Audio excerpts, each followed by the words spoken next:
From being banned in prisons to being called the Narcissist Bible, I'm going to start a new section today, breaking down my favorite self-improvement books. So without further ado, before you read The 48 Laws of Power by Robert Greene.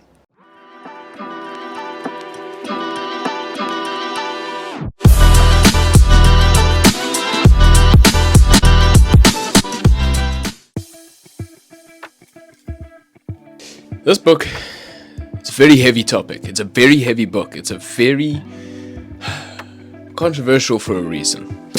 So, I'm going to break this video down into 4 sections. 1, on how to approach reading the book. Number 2 is I'm going to explain the breakdown and the structure of the book. It's very interesting. It makes it so much easier to read and digest the lessons that are in this book. Number 3 is I'm going to suggest one complimentary book because of this book's contents. I would suggest you read it before or after this one book. And number 4, I'm going to give you my honest conclusion and my honest opinions about the 48 Laws of Power. Without further ado, step number 1, how to approach the 48 Laws of Power.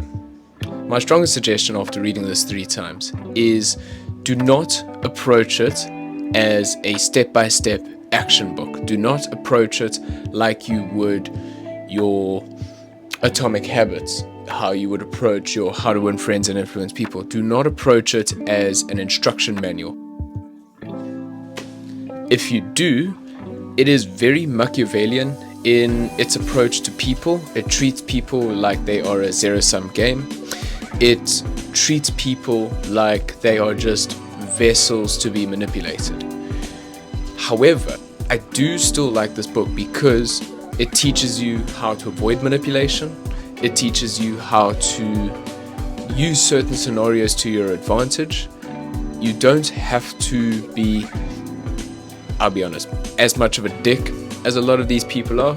It talks a lot about people ending up on the guillotine in France and people unaliving themselves in Japan and all that kind of stuff.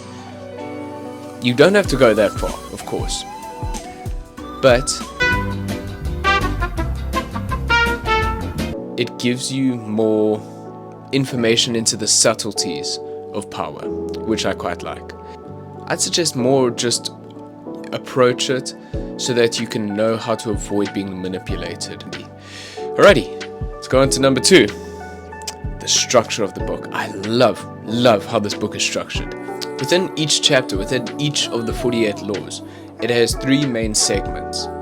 An observation of the law, where it'll break down a historical event, a historical story of someone who observed the law.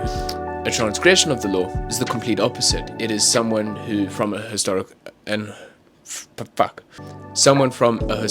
event that went against the law and paid the price for it.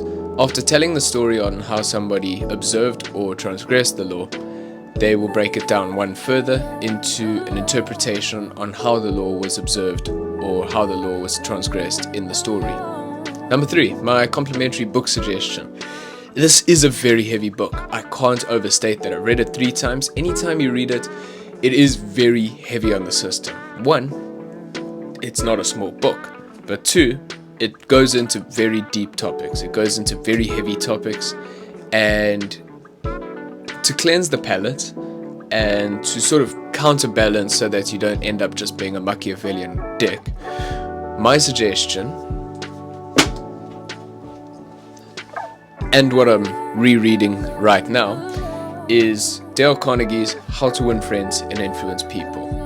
It is a much happier take on very similar topics. It goes into a similar topic of approaching people, but obviously in a much healthier fashion, a much more feasible fashion, and you have to use How to Win Friends and Influence People as an action book, which I find is the perfect book to read after you've read the 48 Laws of Power.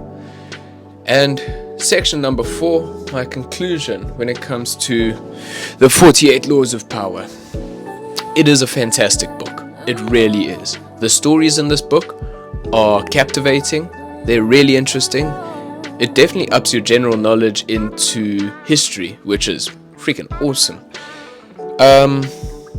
On the contents, I'm sure now, after reading this 3 times, that I am much less capable of being manipulated. Not to say that I'm immune. I'm definitely going to read it a few more times before I wander off this mortal coil. But